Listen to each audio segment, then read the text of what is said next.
చంద్రబాబు నాయుడు గారు రెండు ఆలోచిస్తారు. ఒకటి సంక్షేమం, సెకండ్ డెవలప్మెంట్. అంటే డెవలప్మెంట్ చేసి ఆ డెవలప్మెంట్ అయిన తర్వాత ఆ డెవలప్ తోనే ఈ సంక్షేమ పథకాలు నడవాలి.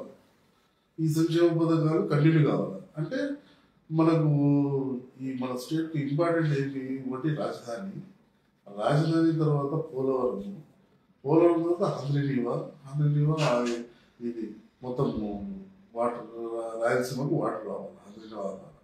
ఈ విజన్స్ చేసుకొని ఈ కంటిన్యూ వితిన్ 2.5 years కంప్లీట్ అయిపోతుంది.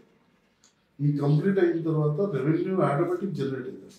ఇప్పుడు వచ్చిన పెట్టుబడులు, ఇంకా రాబోయే పెట్టుబడులు, ఇప్పుడే ఈ విధంగా పెట్టుబడులు వస్తున్నాయంటే ఇంకా రాను చాలా పెట్టుబడులు వస్తాయి.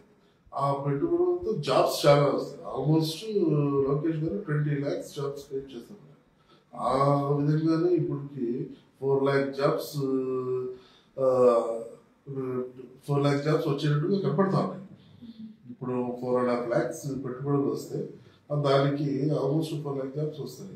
ఇంకా కంటిన్యూ అయితే, ఇంకా డెవలప్మెంట్ ఉంటే ఇంకా పెరుగుతాయి. అప్పుడు జాబ్స్, అందరికి జాబ్స్ ఉంటాయి, అందరికి సంక్షేమ పథకాలు అందుతాయి, డెవలప్మెంట్ ఆటోమేటిక్గా డెవలప్మెంట్ కనపడతానే ఉంటుంది.